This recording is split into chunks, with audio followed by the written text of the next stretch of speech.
네, 오늘 함께 볼 말씀은요, 계속해서 살피고 있는 고린도전서 6장 12절에서 20절까지의 말씀입니다. 고린도전서 6장 12절에서 20절까지의 말씀 한 절씩 읽습니다.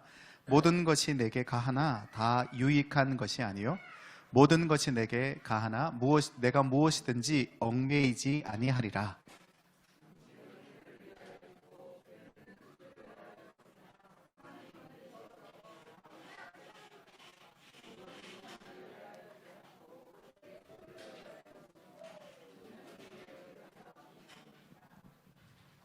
하나님이 주를 다시 살리셨고 또한 그의 권능으로 우리를 다시 살리시리라.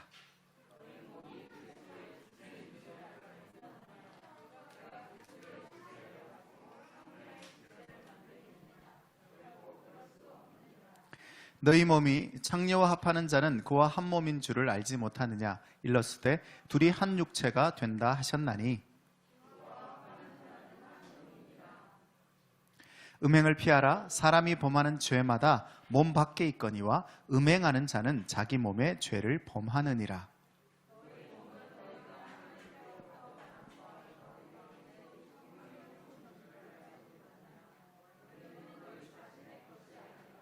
같이 읽습니다. 값으로 산 것이 되었으니 그런즉 너희 몸으로 하나님께 영광을 돌리라. 데이처치 아멘. 오늘은요, 솔리데오 글로리아, 모든 영광을 하나님께 솔리데오 글로리아 두 번째 시간, 성령 중독에 대해서 같이 이야기를 나누겠습니다.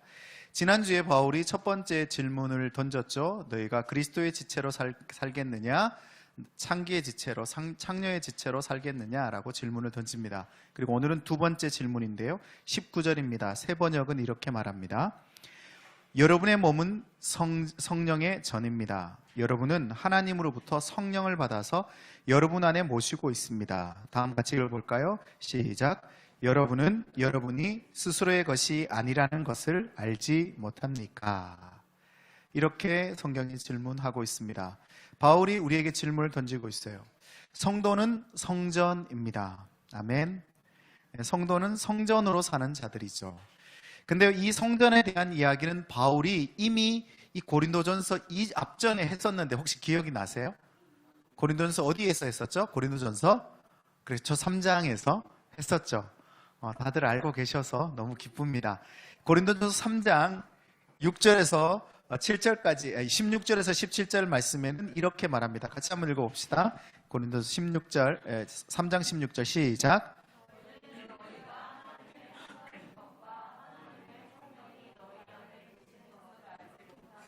17절.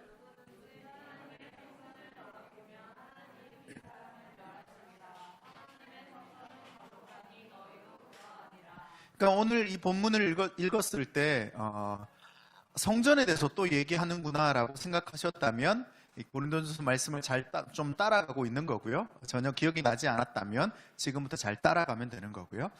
이 성전에 대해서 지금 두 번째 반복하고 있습니다. 왜 반복할까요? 이 성전임을 깨닫는 것이 성도의 삶에서 너무너무 중요하다라고 바울이 강조하고 싶어서입니다. 바울이 얘기를 들어보면요, 성전을 더럽힐 수 있는 방법이 두 가지가 크게 있다 이렇게 말하는데요. 첫 번째는 외부에서 성전을 더럽히는 겁니다. 그게 고린도전서 3장의 내용이다 이렇게 좀 해석해 볼 수 있는데요. 외부로부터 성전을 더럽히는 경우에는 하나님은 그렇게 성전을 더럽히는 자들을 멸하시겠다 이렇게 약속하셨습니다. 외부로부터 더럽히는 방법들이 여러 가지가 있을 거예요. 뿐만 아니라 오늘 본문에 보면 내부에서부터 성전을 더럽히는 것도 성전을 더럽히게 되는 거죠. 외부적인 어떤 요인에 의해서 우리가 성전이 더럽혀질 수도 있지만 내부에서 성전이 더럽혀질 수 있다는 겁니다. 18절 말씀이에요. 같이 읽습니다. 시작.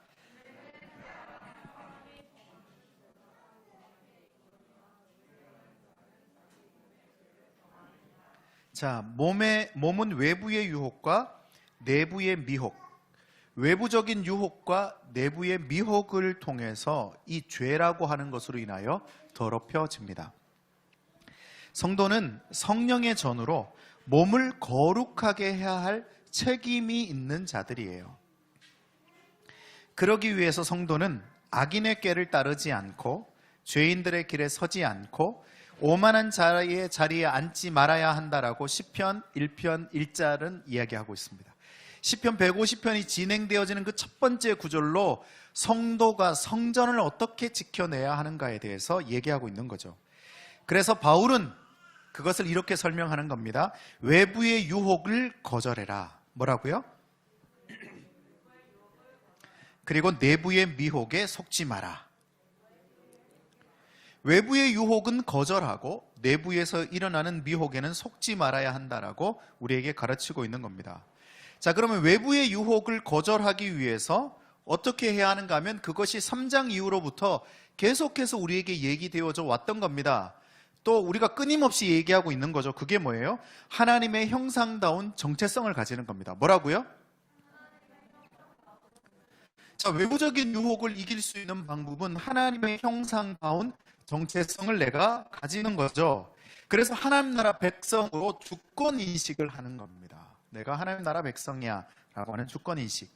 그리고 더 이상 죄의 유혹에 넘어지지 않고 거절할 수 있는 힘이 있다라는 것을 깨닫는 거죠. 주권인식이라고 하는 것은 무엇인가 하면 내게 힘이 있다라고 하는 것을 깨닫는 겁니다. 어떤 힘요? 하나님께서 나를 하나님의 형상으로 지으셨음을 발견하고 그 힘으로 유혹을 거절할 수 있는 힘이 내게 있다라고 하는 것을 깨달아야 하는 거죠.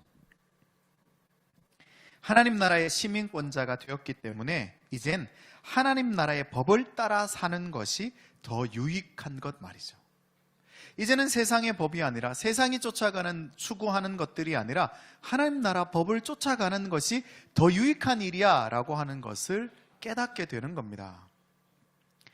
하나님 나라의 법을 따라 사는 것이, 그 하나님 나라의 법이 기록되어져 있는 것이 성경이죠.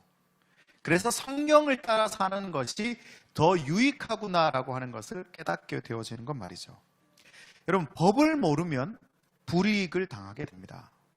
지난 추석 명절에 명절 전날 제가 시골로 내려가기 위해서 영동고속도로 해서 시골로 내려갔습니다. 공휴일 전날이었기 때문에 차가 많이 막힐 걸 예상했지만 다행히도 차가 별로 막히지 않고 시골까지 안전하게 잘 갔어요. 그런데 며칠 전에 무려 벌점 30점이라고 하는 교통위반 청구서가 날아왔습니다. 이유인즉슨 버스 전용 차선 위반이었습니다. 근데 이 영동고속도로는요, 공휴일과 주말에만 이 1차선이 버스 전용 차선으로 변합니다. 하지만 추석 전날은 공휴일이 아니잖아요. 그래서 제가 1차선으로 버스 전용 차선이 아니었기 때문에 주행을 했고 차도 별로 없었어요. 그래서 그냥 주행을 했습니다. 그런데 그게 버스 전용 차선 위반이라는 겁니다. 왜 위반인가 하면 제가 그래서 억울한 마음에 경찰서에 전화를 했습니다. 전화 보고 가지고 아니, 저는 전날 갔다. 근데 왜 버스 전용 차선 위반이냐라고 했더니 2020년부터 구정 명절과 추석 명절 전날과 다음 날이 버스 전용 차선으로 한다라고 법이 개정됐다는 거예요. 그것도 이렇게 표시가 군데군데 되어 있었다라는 거예요. 그래서 제가 물었습니다. 난 억울하다. 나는 한 번도 그렇게 버스 전용 차선으로 다닌 적이 없는데, 그리고 저뿐만 아니라 수많은 차들이, 제가 가면서 긴가민가한 마음이 있었는데 다른 차들도 다 가더라고요. 그래서 아니겠구니 하면서 갔습니다. 그랬더니 경찰관이 얘기해 주시더라고요. 이미 법으로 개정되었기 때문에 경찰서에서 해줄 수 있는 것이 없고 법원에 이의 제기를 신청하면 즉결 판결을 받으면 된다라는 거예요. 그래서 억울한 마음에 주중에 경찰서를 갔습니다. 가서 이의 제기를 신청하기 위해 서류를 받고 구체적으로 물어봤어요. 그랬더니 이의 제기를 신청할 수는 있지만 이미 6만 원의 벌금 6만 원의 벌점 30점을 이미 받고 그걸 가지고 이제 판사에게, 지방법원에 가서 판사에게 판결을 받아서 10,000원에서 20만 원에 해당되는 벌금을 더 물 수도 있는 거예요. 제가 범했기 때문에. 그래서 그래도 하시겠냐고 선택하라 그러더라고. 정의로운 마음에 내가 억울하니까 이건 해야 되겠다는 마음도 있었지만 그러면 제가 결정하면 되죠? 라고 하면서 서류를 들고 집으로 왔습니다. 네? 네, 그게 만약에 무죄라고 해당되어지면 6만 원도 벌점 30점도 없게 되죠. 근데 제가 다 정리를 하고 떠나려고 하다가 다시 경찰관에게서 물어봤습니다. 아주 사적으로 물어본 거죠. 근데 이런 경우 대부분 어떻게 되나요? 라고 물었더니 경찰관이 대부분 받아들여지지 않습니다. 그것 때문에 전화가 많이 옵니다. 이렇게 얘기를 하시더라고요. 도로교통법을 몰라서 피해를 본 거죠. 억울한 일입니다. 하나님 나라 법 역시 마찬가지라는 거예요. 하나님 나라 법인 성경을 알아야 유익을 누릴 수 있습니다. 성경을 알아야 불이익을 당하지 않을 수 있어요. 살다 보면요, 제대로 법을 몰라서 제대로 못하는 것들이 너무나도 많죠. 하나님 나라도 마찬가지라는 거예요. 우리가 누릴 수 있는 것들을 놓치게 되는 것이 너무나도 많다라는 겁니다. 또한 충분히 막을 수 있는 불상사들을 그냥 허용해 버릴 때가 많다라는 거죠. 제대로 안다면 미연에 방지할 수 있었을 텐데 말이죠. 죄의 유혹이라고 하는 것은 입에는 달콤할지는 모르겠지만 인생과 삶을 망쳐버릴 수 있다는 것을 미리 알았다면, 내가 지금 먹고 있는 이 죄의 유혹이, 이 달콤함이 내 인생 전체를 망쳐버릴 수 있다는 것을 알았다면 어리석게 죄의 독배를 마시지는 않을 겁니다. 그리고 그런 유혹이 올 때 최선을 다해서 물리칠 수 있는 그런 마음이 있을 거예요. 이렇게 외부에서 오는 유혹들을 우리가 법을 몰라서 미혹을 당하고 유혹당하는 때가 많다라는 거예요. 뿐만 아니라 이 몸을 더럽히지 않기 위해서는 내부에서 일어나는 죄의 미혹에 속지 말아야 한다라고 바울은 또 얘기해 줍니다. 사실 이 외부의 유혹을 물리치고 대처하는 것도 쉽지 않지만 그것보다 더 어려운 것은 이 내부의 미혹에 속지 않는 거예요. 죄의 달콤함에 미혹되면 몸이 상하도록 방치하고 놓아두게 됩니다. 사망의 벼랑 끝으로 밀려가도 이 제어할 힘이 없어서 그냥 자포자기하게 되어지죠. 죄의 갈고리에 끌려서 이리저리 끌려다니다가 만신창이가 되어버린 채 버려집니다. 바울은 그것을 음행이 가져오는 죄의 상태라고 말하고 있어요. 세번역 성경 18절 말씀입니다. 같이 한번 읽어보겠습니다. 시작. 음행을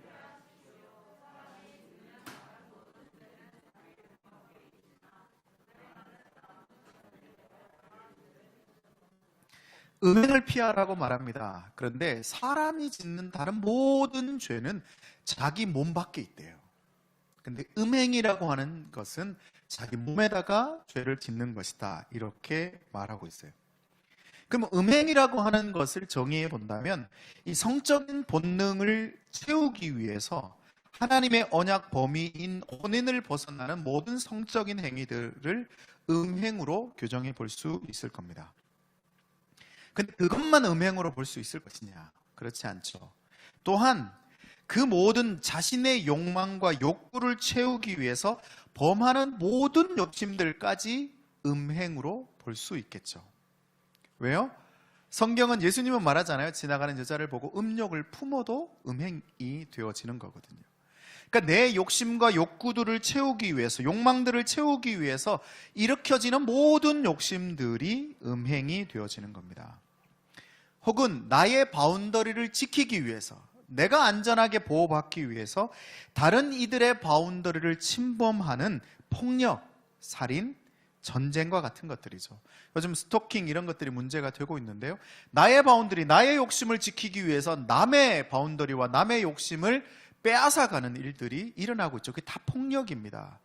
지금 계속해서 일어나고 있는 전쟁, 그러한 것들이 다 성경에서 말하는 음행과 같은 것들이죠. 이런 음행들은요, 자기 몸에다 죄를 짓는 행위다라고 말합니다. 그렇기 때문에 육체적 음행뿐 아니라 정서적 음행도 존재하는 거죠. 육체적인 음행도 분명히 존재합니다. 그런데 내 몸을 해치는 행위는 정서적인 음행도 있다라는 거죠. 어떤 거예요? 내 존재를 소멸시키는 모든 정서적인 음행들, 내 존재를 사랑하고 인정하고 배려하고 돌보지 않는 행위들, 다 정서적인 음행이에요. 내 존재를 의심하고 나의 존귀함을 의심하고 불신하고 나의 존귀함을 무시하는 행동들, 그 모든 것들이 정서적 음행이라는 거예요. 일 중독에 빠져서 내 몸을 학대하는 것, 돈 중독에 빠져서 내 몸을 혹사시키는 것, 관계 중독, 알코올 중독, 인정 중독, 운동 중독, 도박 중독, 우울과 무기력 중독, 불안과 두려움 중독, 이기심과 이타심 중독과 같이 내 몸의 한계를 넘는 과부하 상태에 놓아두는 모든 것이 정서적 음행이 될 수 있다는 겁니다. 결국 하나님이 정해놓으신, 따라합시다. 하나님이 정해놓으신 모든 기준을 벗어난 모든 것이 중독이다. 다시 한번 읽어볼까요? 시작. 하나님이 정해놓으신 모든 기준을 벗어난 모든 것이 중독이다. 하나님의 기준을 벗어났다면 그것은 다 중독입니다. 중독은요, 제어할 수 없는 상태에 놓인 것이에요. 욕심이 가득하여 죄의 길을 넓게 열어놓은 상태입니다. 그 결과 죄가 가득하게 되고 결국은 은혜가 그 죄로 인해서 나를 제어할 수 있는 상태에 빠진 것이죠. 중독입니다. 그래서 성도는 말씀과 예배, 신앙과 공동체를 통해서 깨닫지 못하면, 그것을 통해서 발견하지 못하면 중독에 빠지게 될 가능성이 굉장히 더 커지게 되죠. 우리가 왜 이렇게 함께 모여서 예배하고 함께 하나님 음성을 듣고 기도하고 이 비가 부슬부슬 오고 이 육체가 힘든 날에도 함께 모여 예배하고 줌으로 들어와야 하고 또 내가 지금 그럴 수 없는 상황에 유튜브로 함께 예배하면서 그 믿음과 신앙을 지켜내려고 하는 이유가 뭔가 하면, 그렇게 하지 않으면 우리가 중독에 빠질 수 있는 경우의 수가 늘어나게 되어져요. 그 유혹 가운데, 그 미혹 가운데 넘어질 수 있는 경우의 수들이 너무나도 많이 생겨버리고 열려버려서 함께 모여서 예배하고 하나님 음성을 듣고 내 삶에서 끊임없이 중독에 빠지지 않을 수 있도록 애를 써야 되는 거죠. 중요한 것은 이겁니다. 이런 중독들, 아이고 나는 저런 중독이 없는데, 나는 저런 데 빠져 있지 않는데 라고 생각할 수 있지만, 이런 중독은 어떤 특별한 사람들에게 있는 특수한 증상들이 아니에요. 그건 우리가 기존 알고 있던 중독이라는 개념을 가지고 있기 때문이에요. 새롭게 중독이라는 생각을 바꿔야 합니다. 이 연세대 경영학과 교수 이 김병규의 호모 아딕투스라고 하는 책을 이 논한 칼럼을 보고 제가 가져온 글입니다. 이 호모 아딕투스는 새로운 경제 패러다임인 중독 경제 시대가 도래했다고 선언한다. 나의 돈과 시간, 심지어 욕구까지도 내가 필요하지도 미처 원하지도 않았던 것들에 쓰이고 있다면, 내가 원하지 않지만 나의 모든 욕구가 이미 내가 원하지 않는데도 그 욕구를 향해서 쓰여지고 있다면 이미 디지털에 중독된 것이다. 가끔 핸드폰을 보다가 놀랄 때가 있지 않나요? 내가 지금 뭘 찾고 있는데 그런 광고가 뜨는 것을 경험해 본 적 없으세요? 침대가 필요해서 인터넷에 내가 침대를 검색하고 나면 페이스북이나 유튜브나 이런 광고들이 침대가 뜹니다. 왜요? 그런 데이터가 내 안에서 이미 나의 정보와 내가 하는 모든 것들이 이미 다 디지털 사회 속에서 다 알려져 있어요. 정보가 공유되어져 있어서 그런 이 빅데이터들이 내가 지금 이 침대가 필요하다는 것을 알고 광고를 그렇게 띄워 놓습니다. 이미 우리는 디지털에 중독된 사회를 살아가는 거죠. 그래서 이 저자는요, 스마트폰이 낳은 신인류를 포노사피엔스라 부릅니다. 포노사피엔스, 스마트폰에 중독된 자들이죠. 근데 이제는 그런 스마트폰에 중독된 인간, 중독되어진 인간으로 완전히 변화되어져 가는 존재, 호모 아딕투스라고 표현하는 거예요. 그러니까 스마트폰이 낳은 인류를 포노 사피엔스라고 부른다면 이 포노 사피엔스가 이제는 완전한 스마트폰에 중독되어진 인간 호모 아딕투스가 되었다, 이렇게 설명하고 있는 거예요. 이 단어가 중요하진 않지만 시대가 그만큼 변화되어져 갔다는 거예요. 이제는 스마트폰을 아이들에게 바꿀 수도 금할 수도 없는 시대가 되었습니다. 갓난 아이들도 알아요. 보면 늘리죠. 사진 같은 거 보여줘도 아날로그 사진을 봐도 애들이 늘릴 수 있습니다. 왜요? 그 아이들은 태어나면서부터 이렇게 하는데 익숙해져 있어요. 아날로그라고 하는 개념들이 없죠. 이제는 그 시대가 있었던 일들을 역사책에서나 국사책에서나 보는 일들이에요. 저 아이들이 저한테 얘기해요. 제가 어린 시절에 그 퍼세식 화장실 혹시 써본 분 계시죠? 그러니까 화장실, 퍼세식 화장실, 푸세식 화장실을 썼는데 제가 그런 설명을 했더니 와, 아빠 나 그거 국사책에서 봤는데. 공동우물을 떠서 먹었는데 누가 공동우물을 떠서 먹었다 그러더라? 우리 대의 공동체에서 공동우물을 떠먹었던 사람이 있다고 내가 있는데. 권사님, 집사님 당연히 하셨겠지만 권사님, 집사님들 말고 저보다 연배가 어린데 누구 공동우물 떠서 먹었는데? 그래서 내가 누구 만났죠? 하여튼 누가 공동우물 나하고 비슷하게 떠먹었다 그랬어요. 어디에 나오는 거예요? 국사책에 나오는 거예요. 국사책에 나온다는 것은 경주 불국사와 비슷한 느낌이라는 거예요. 이 시대는 이미 포노사피엔스 시대가 되었어요. 그래서 어떻게 스마트폰을 금할 것인가 보다는 어떻게 스마트폰을 잘 사용하게 할 것인가를 고민해야 합니다. 근데 그것에 넘어서 이제는 호모 아딕투스가 되었다는 거예요. 이 칼럼의 제목이 뭔지 아십니까? 칼럼의 제목이 중독 경제의 비밀, 호모 아딕투스. 그 다음 소제목이 너무 웃깁니다. 중독을 알면 부가 따라오고 중독에 빠지면 부를 빼앗긴다. 중독을 알면 부가 따라오고 중독에 빠지면 부를 빼앗긴다는 말하는 거예요. 이제 뭐예요? 중독을 장려하는 시대가, 중독을 추구하는 시대가 되었다는 겁니다. 중독을 금하고 막아야 하는 것이 아니라 적극적으로 장려하고 발견해야만 부가 따라온다는 거예요. 이제는 우리는 스마트폰이 낳은 신인류 포노 사피엔스를 넘어 스마트폰에 중독되어진 호모 아딕투스 시대, 곧 중독의 시대에 한 중심을 살아가게 된다는 겁니다. 이런 호모 아딕투스 시대에 발맞추어 데이처치도 데이 스토리를 새롭게 변화해서 가려고 합니다. 카톡을 열어보시면 구글 폼으로 데이 스토리를 작성할 수 있게끔 폼이 올려져 있습니다. 그래서 설교를 들으시다가 이제는 데이 스토리를 작성하실 때 아날로그 방식으로 적으셔도 됩니다. 혹은 카톡에 비밀로 공개되어지는데 사역자 카톡에 있으니까 그걸 올려주세요. 지금 사모님 올려주시면 될 것 같아요. 카톡이 올려질 겁니다. 지금 올려주시고요. 거기에 이름을, 익명이에요. 이름을 밝힐 필요 없습니다. 그리고 마이크를 들고 얘기하기 어려우니까 마이크를 들고 얘기하실 필요도 없습니다. 하지만 내가 깨닫고 내가 발견했던 것, 혹시 필요한 기도 제목이나 궁금한 점들을 그곳에 올리시면 돼요. 설교를 듣다가 깨달아지시면 올려도 되고요. 아니면 설교 끝난 뒤에 또 데이스토리 시간에, 기도 시간에 올리셔도 되고, 혹은 주중에 삶을 사시다가 올리셔도 됩니다. 왜요? 우리는 호모 아딕투스 시대를 살아가고 있기 때문이죠. 그렇기 때문에 현대를 살아가는 누구든 중독에서 벗어나기 어렵습니다.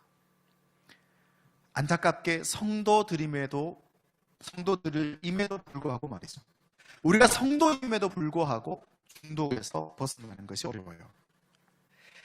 이런 중독 상태가 될 때 더 이상 성도는 성령의 전이 될 수 없습니다. 더 엄밀히 말하면 성령이 내 안에 거하시는 것을 더 이상 알아차릴 수 없게 되는 거예요. 여러분, 성령은요, 지금도 여전히 우리 안에 내주하고 계십니다. 근데 이렇게 중독되어지면 성령이 내 안에 내주하시고 성령이 내 안에 거하셔서 성령의 능력으로 살아낼 수 있는 존재들이다라고 하는 것을 깨달을 수 없어요. 왜? 중독이 그 앞에 드러나 있거든요. 그래서 성령의 소리가 들리지 않고 성령의 인도하심이 보이지 않습니다. 심지어 성령이 함께 계시는 것을 전혀 느낄 수 없는 무감각한 상태에 빠지는 거죠. 성령이 내게 존재하시지 않는 것 같아. 내 삶에 성령이 함께 하시는 것이 경험되어지지 않아. 그냥 예배하고 기도하고 찬양할 때 조금 내 마음에 성령이 거하시는 것 같은데 내 삶의 어떠한 상황 가운데도 성령이 함께 하시는 것이 경험되어지지 않아. 왜요? 성령이 내 안에 거하시지 않아서, 성령이 내게 충만하지 않아서 아니에요. 중독되어 있었던 거예요. 다른 것으로 중독되어져서 내 안에 성령의 소리, 내 안에 성령의 인도하심, 내 안에 성령께서 함께 하심이 보여지지 않고 발견되지 않고 경험되지 않는 거예요. 여러분 살다 보면 느끼실 겁니다. 문제가 다가오면요, 성령이 계시지 않는 것처럼 느껴지죠. 스트레스가 다가옵니다. 그때는 성령이 안 계세요. 언제 성령이 계십니까? 잘 풀릴 때. 할렐루야. 막 무언가 승승장구되어질 때, 어떤 일들이 잘 해결되어질 때는 보일 수 있습니다. 근데 뭐가 막혀질 때, 바로 막혀질 때, 상상할 수도 없는 일이 다가왔을 때, 그때는 성령이 보이지 않죠. 왜요? 다른 것에 중독되어지기 때문이에요. 다른 것에 중독되어진 것들이 나를 가리기 때문이죠. 육체적 음행, 정서적 음행이 나를 가리워 버리기 때문입니다.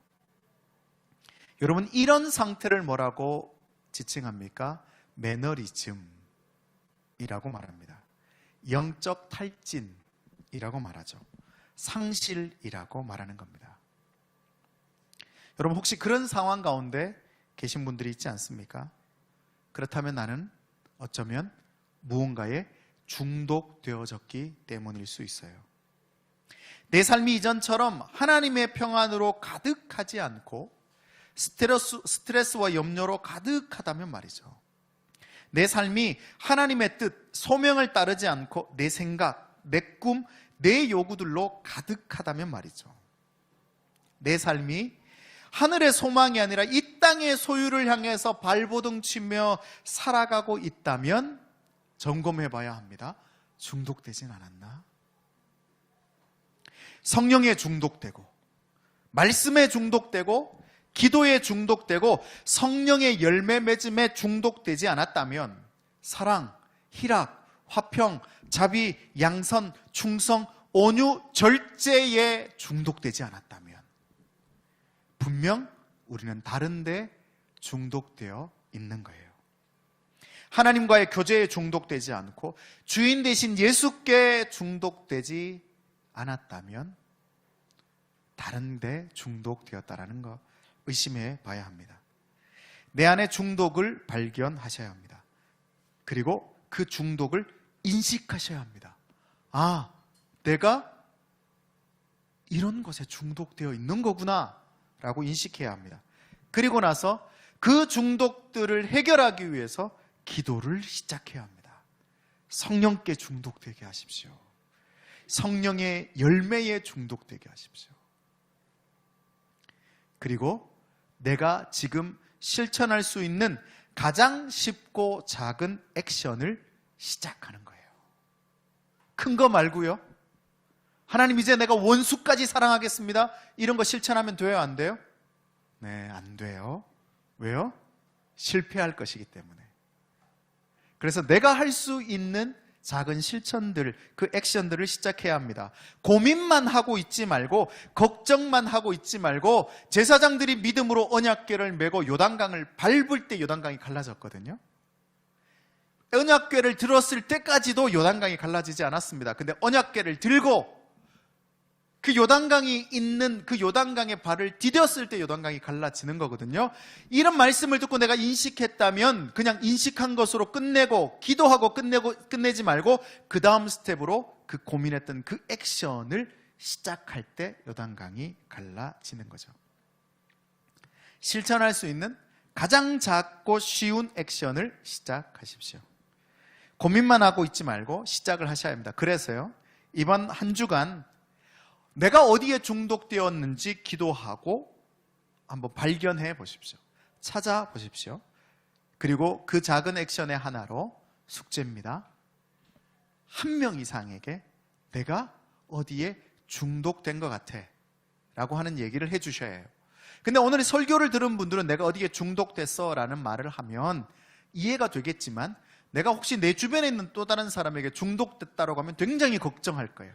그래서 언어를 한번 바꾸세요. 내가 거기에 너무 깊이 빠져 있는 것 같아, 뭐 이런 식으로 바꿔도 되고, 뭐 설교에서는 그건 정서적 음행이라고 하던데 그런데 빠져 있는 것 같아, 이렇게 얘기를 해도 되겠죠. 내가 중독됐어 그러면 그 사람이 얘기할 겁니다. 빨리 병원 가. 대신에 이야기를 할 때 꼭 그 사람, 내 이야기를 듣는 사람에게 부탁해 주셔야 합니다. 내 이야기를 듣고 내가 어디인가, 내가 무언가 내 마음에 있는 이야기를 할 거야. 대신에 내 이야기를 듣고 충조평판, 충고하거나 평가하거나 판단하거나 뭐예요? 충조평판, 조언하거나 하지 말고 들어줘, 이렇게 하셔야 됩니다. 왜? 내가 어디에 중독됐어? 그럼 우리 바로 뭐 해요? 야, 그때는 일찍 자란 말이야. 뭐 그때는 나한테 전화를 하란 말이야. 이런 얘기를 하게 돼요. 그냥 그런 얘기 하지 말고 내가 말할 때 듣고 아 그렇구나 라고 해줘. 뭐라고요? 아 그렇구나 라고만 해줘. 네가 하고 싶은 얘기가 있더라도 하지 마. 듣고 싶지 않아. 그냥 내 얘기만 들어줘 라고 하면서 꼭 한 사람 이상씩 하셔야 합니다. 특별히 자녀가 계신, 가족으로 같이 계신 분들은 자녀들과 그것을 주중에 실천하셔야 합니다. 형진이와 해야 합니다. 형진이가 어디에 중독됐다는 얘기를 할지 모르겠지만 해야 해요. 부부끼리 하셔야 합니다. 빛나와 하셔야 합니다. 수환 씨, 전체적으로 예언을 듣지 못했기 때문에 뭔 소리인지 모르겠지만 장인 장모님께 물어보고 하기 부담스러우면 나한테 연락을 하세요. 그래서 안나 씨와 다솜이와 해야 돼요. 원배 씨, 소리와 해야 합니다. 소라, 아빠가. 그래서 여러분이 서로 부부간에, 자녀간에 하셔야 합니다. 그게 숙제예요. 그 숙제는 매주 있습니다. 제가 이 얘기를 하지 않아도 매주 나는 누군가 한 사람 이상씩 내 친구에게 아니면 다른 사람에게, 가족에게 꼭 그 일을 하셔야 합니다. 그리고 하신 것에 대해서 제가 불시에 검문하도록 하겠습니다. 이번 한 주간은 어떠셨나요? 실천해 보니까 어떠셨나요? 그렇게 불시에 검문하겠습니다. 비인격적인가요? 네, 비인격적이지만 하도록 하겠습니다. 네.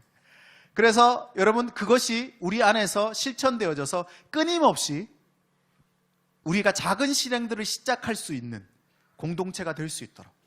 그래서 내가 말씀을 듣고 내가 인식하고 또 내가 기도하면서 깨닫는 것뿐만 아니라 그것을 내 삶에서 실제로 실행해서 그것이 자꾸만 내 삶에서 새로운 변화들이 일어나게 되는 것을 여러분 각자가 경험할 수 있도록. 그래서 하실 수 있다면 실천한 것과 여러분에게 변화된 것들이 있다면 여러분 각자가 한번 기록해 보세요. 그래서 여러분이 각자가 기록해 놓으셔서 내 삶에 어떤 일들이 일어나고 있는지 여러분이 점검해 보시면 좋을 것 같아요. 제가 어제 한 성도 가정을 만나서 교제를 나누면서 그런 얘기를 하더라고요. 작년인가 재작년에 저를 만났을 때 했던 얘기를 일기로 써놓은 게 있대요. 그러면서 그때 목사님이 이런 얘기를 하셨어요. 저도 기억이 나질 않아요. 근데 그 얘기를 하면서 교제를 나누는데 굉장히 풍성한 거예요. 1년 전에 우리가 이런 얘기를 했었지라는 거를 기억을 못 하잖아요, 우리가. 근데 그걸 일기로 써놨다고 하면서 목사님이 나에게 이런 얘기를 하셨는데 이것을 실행해 보면 살아야지. 근데 그걸 끄집어내어서 읽었더니 내 삶이 지금 그때와 지금 어떤 것이 변화가 있고 변화되지 않은 것이 발견되어졌다, 이런 얘기들을 하더라고요. 너무 좋지 않겠어요? 여러분, 일기의 기능이 그런 거잖아요. 그래서 내가 지금 실천하겠다고 결정했던 그것을 기록해 보는 거예요. 아무에게도 공개할 필요 없어요. 그냥 내가 알고 있는 겁니다. 중요한 것은 내 삶에 지금 하나님이 일하고 계시는지 안 하고 계시는지를 우리는 몰라요. 발견을 못 하겠어요. 하나님이 계시는 건지 안 계시는 건지. 근데 1년 전 기록을 한번 들춰 보십시오. 그러면 하나님이 내게 일하고 계신다라고 하는 것을 발견할 수 있을 거예요. 5년 전으로 돌아가 보세요. 10년 전으로 돌아가 보십시오. 20년 전으로 우리의 삶으로 돌아가 보세요. 그러면 지금 하나님이 내 삶에 얼마나 많이 역사하셨는가를 고백할 수밖에 없잖아요. 저도 마찬가지고. 그래서 계속해서 내 삶에 일어난 일들을 기록해 보세요. 제가 요즘 성도들을 만나면 아이패드를 꺼내서 자꾸 씁니다. 그러니까 성도들이 쓸 거예요? 이렇게 물어요. 제가 어디 공개하기 위해 쓰는 게 아니라 저도 기억 못하는 그것을 들여다보고 하나님 이때 이렇게 말씀하셨지 라고 하는 것을 기억하기 위해서 자꾸 쓰라고 합니다. 그리고 제가 성도들에게 주중에 있었던 일들을 카톡으로 제게 보내주세요 라고 얘기합니다. 자기가 액션을 취하기로 했던 그것에 대한 이 내용들을 보내라고 하는데 안 보내는 분들도 계세요. 이제 보내다가 이제 괜찮게 회복됐다고 생각하니까 안 보내시겠죠? 할렐루야. 오늘 말씀을 듣고 그게 아니라면 제가 그렇게 숙제 내리신 분들은 다시 시작하시면 됩니다. 자, 어쨌든 그렇게 보내주면 제가 그걸 가지고 봐라, 숙제 했네 안 했네를 점검하기 위해서 그러는 게 아니라 그게 내가 글로 정리되어지면서 그것이 나의 것이 되어지는 겁니다. 그리고 뿐만 아니라 내가 그렇게 하면서 점검되어지는 거예요. 그리고 저는 뭐가 좋겠어요? 우리 성도들의 삶에 하나님이 이렇게 일하고 계시는구나를 보면서 너무 감동스러워지죠. 지난주 주일날 예배를 드리고 나서 주일 저녁에 지지난주였나요? 왜 형상씨가 카톡을 올려서 지난주였겠네요. 하나님의 솔리데오 글로리아 하나님의 영광에 대해서 해석한 것을 쭉 올렸을 때 또 권순재 집사님이 글을 올려주시고 너무 감동되지 않아요? 저는 제가 해석하지 못했던 하나님의 영광에 대한 내용을 형상씨를 통해서 해석을 제가 했어요. 근데 그렇게 오늘 해석해야 될 형상씨가 안 왔네요. 어쨌든 우리가 오늘 말씀을 듣고 그렇게 해석되어져서 그런 내용들이 쌓이면요, 그것이 다 하나님의 영광을 우리가 함께 경험할 수 있는 우리의 방법이 되어지는 거죠. 그래서 이번 주부터 그렇게 한번 시도해 보십시오. 그리고 물어보세요. 서로가 듣고 뭐 하지 말라고요? 충조 평판하지 말고 그냥 들어만 줘요. 그때는 그렇게 하는 거 아니야. 빛나가 오늘 제가 하나님 영광을 나눌 때 권사님 그건 그렇게 하는 거 아니야 이렇게 하지 말라는 거예요. 그냥 듣고 그랬구나 그렇게 해보는 거예요. 아시겠죠? 말씀의 결론을 맺습니다.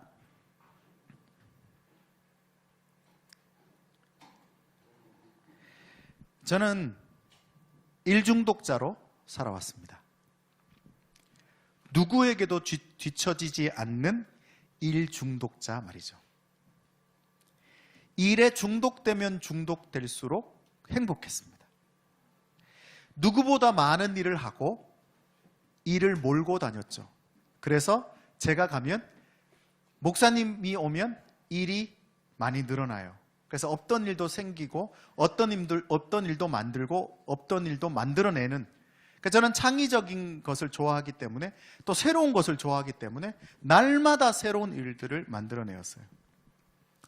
데이처치를 세팅할 때도 마찬가지였습니다. 이 드럼 부스 보이시죠? 이 드럼 부스는 원래 이런 형태가 아닙니다. 그냥 팔각형으로 되어 있어야 합니다. 근데 팔각형으로 하기에는 스피커나 이 구조가 맞지 않아서 이 드럼 부스를 이렇게 우리가 만들었던 거예요. 새벽까지 이 드럼 부스를 제가 이렇게 만들고 저렇게 만들고 하니까 그때 있었던 사역자들이 제발 목사님 그만하자고. 그리고 드럼을 저렇게 만들고 났더니 드럼을 들어갈 수 있는 문이 없잖아요. 그 혹시 초창기에 드럼을 이렇게 만들어놨을 때 기억나시는 분들이 있을지 모르겠는데, 그래서 저 옆문을 열고 들어갔던 거 기억나세요? 저 아크릴판을 이렇게 열고 요한 씨가 들어갔던 거 혹시 기억나세요? 그러니까 그게 너무 불편해 보이는 거예요. 그래서 어떻게 했겠어요? 저 뒤에 있던 나무판을 잘라서 저 뒤에 가면 문을 만들어 놨습니다. 그래서 이제는 저 뒤에 문을 열고 들어가요. 비밀 통로처럼. 굳이 저럴 필요는 없었죠. 근데 저런 일을 만들면 너무 기뻐요. 일을 하면 행복합니다. 일 중독자입니다. 그래서 시간을 분 단위, 초 단위로 쪼개서 살았고, 그럴 때 희열을 느꼈습니다. 첫째 아이를 출산하고 돈이 없어서 5일인가를 입원해야 하는데 4일만 입원하기로 아내랑 결정하고 이제 퇴원을 해야 되는데 저는 그날도 일을 하러 가야 했습니다. 그래서 아내 혼자 이나를 아픈 몸으로 이나를 데리고 퇴원 수속을 밟고 지금 있는 형규 씨에게 좀 픽업만 부탁을 해서 형규 씨가 아내를 픽업해서 가다가 아내가 생각하기에 그래도 미역국은 먹어야 될 것 같아서 그 어디엔가 정육점을 찾아서 고기를 사고 가서 혼자 미역국을 끓여 먹었다는 얘기를 나중에 들었습니다. 왜냐하면 저는 일을 하고 있었거든요. 그래서 제가 이제 아내한테 이제 내가 그때의 그 모든 부분들을 상쇄할 만큼 개척하고 잘하고 있지 않냐 라고 했더니 평생 얘기할 거다 이렇게 얘기를 하더라고요.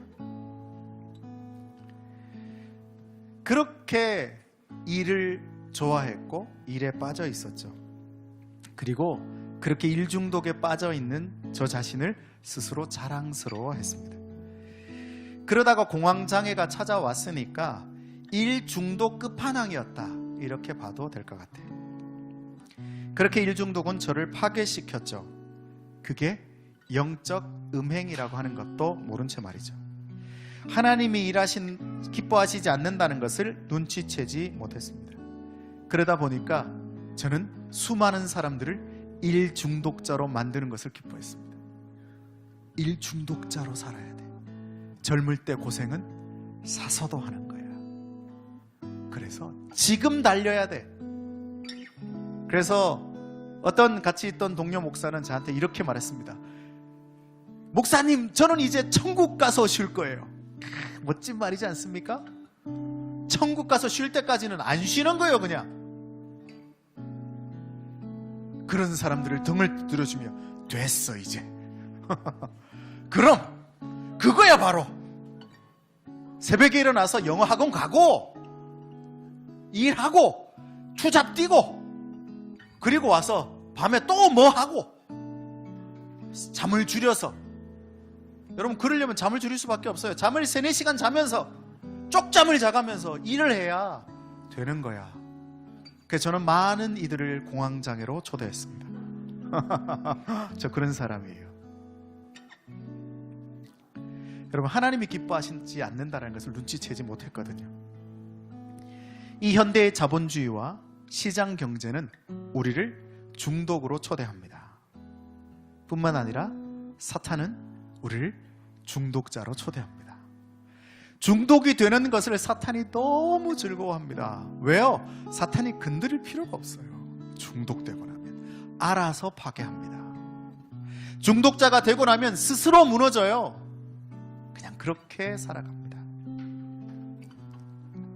그래서 우리는 아무런 의심 없이, 고민 없이, 기도 없이, 믿음의 동력자들 없이 혼자 이 삶 속을 걸어 들어가는 것은 낭패 맞기 십상이에요.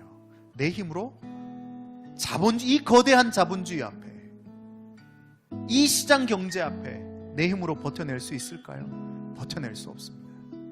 이 사단이 다스리는 이 엄청난 세계 가운데서 우리가 기도 없이, 말씀 없이, 은혜 없이, 믿음의 동력자들 없이 버텨낼 수 있을까요? 목사인 저는 가능하겠습니까? 불가능해요. 우리가 사역자 모임을 합니다. 윤민영 목사님과 사모님과 아내와 함께 사역자 모임을 해요. 현주 씨와 함께. 요즘 이제 현주 씨는 잘 못하지만. 그러면 그 시간 제가 제일 많이 하는 게 뭔지 아세요? 회의? 아니에요. 우리 잘 가고 있어요? 목사님 보시기엔 어때요? 윤 목사님 오신 지 4년째가 됐어요, 벌써. 목사님은 안 지치세요? 목사님은 안 힘들어요? 고민스럽지 않아요? 그러면 그 시간 동안 하는 이야기라고는 윤민영 목사님과 김세인 사모님이 저희 부부를 격려해 주는 거예요. 목사님 잘하고 계세요. 그러고 나면요, 맞아.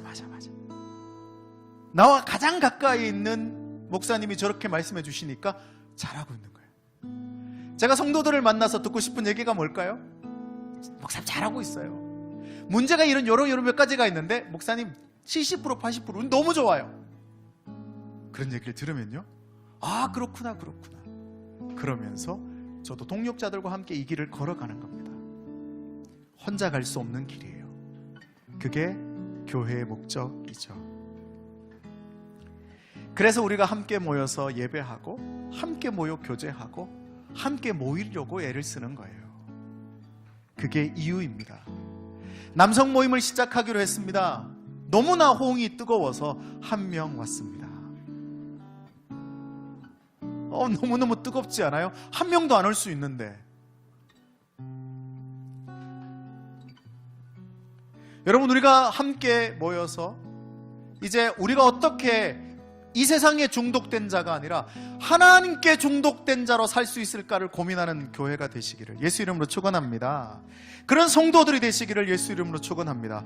우리가 어떻게 하면 성령께 중독되고 기도에 중독되고 말씀에 중독되고 이웃 사랑에 중독되고 성령의 열매에 중독돼서 살아갈 수 있을까가 우리의 고민이 되는 겁니다. 목사님, 저 성령의 열매에 중독됐습니다. 와! 막 정말 그런 일이 막 일어나서, 목사님, 이제 내가 내 이웃 원수까지 막 사랑하게 됐어요. 목사님, 기적이 일어났습니다. 아버지가 안 미워요. 엄마가 안 미워요. 자녀들이 밉지 않아요. 내 남편과 아내가 밉지 않고 우리 직장 부장님이 안 미워요. 그런 일들이 우리 가운데서 고백되어지는, 그래서 성령 중독에 빠져서 우리가 좀 말릴 수 있었으면 좋겠어요. 이제 그만 좀 기도해. 이제 그만 좀 전도해. 이제 그만 좀 섬겨. 라고 할 날이 데이처치 모든 성도들에게, 지금 줌으로 예배하는 자들에게, 유튜브로 예배하는 함께 참여하는 자들에게 일어나게 되기를 예수 이름으로 축원합니다. 그래서 복음이, 하나님 나라의 이 복음이 그냥 철철철 흘러 넘쳐서 내 이웃들 가운데 흘러가게 되는 일들을 발견할 수 있었으면 좋겠어요. 그래서 소망을 잃은 사람들이요, 무언가 중독에 빠진 사람들, 해결할 방법이 없어요. 그 중독에 빠진 자들이 도움을 요청할 때 그들을 중독에서 이끌어 성령 중독으로 회복시키는 그러한 능력 있는, 성령의 능력이 충만한 자들이 되시기를 예수 이름으로 축원합니다. 이제 같이 기도하고 하나님 앞에 나아갑시다. 데이스토리를 작성하셔도 좋습니다.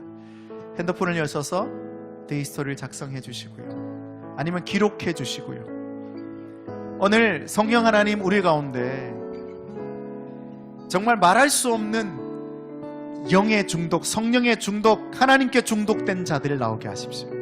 혹시 내가 지금 무언가에 중독되어 있다라고 여겨주시는 분들이 있으세요? 어떤 무기력에 빠져서, 내 연약함에 빠져서 어떤 힘을 잃어버린 채 살아가고 있다라고 여기는 분들이 계십니까? 오늘 성령에 중독되십시오. 하나님께 중독되십시오. 은혜에 중독되십시오. 성령께서 돌보시는 이 돌보심의, 위로의, 축복의, 여러분이 생각하는 그 수많은 은혜에 중독되어지십시오. 그게 우리를 이 거대한 자본주의와 이 시장 경제와 이 사단이 다스리는 나라 속에 살아가는 우리가 중독에서 헤어나올 수 있는 유일한 방법임을 놓치면 안 됩니다. 여러분, 같이 기도할까요? 각자가 자유롭게 기도하며 하나님 앞에 나아가겠습니다. 찬양하실 분들 찬양하셔도 좋고요,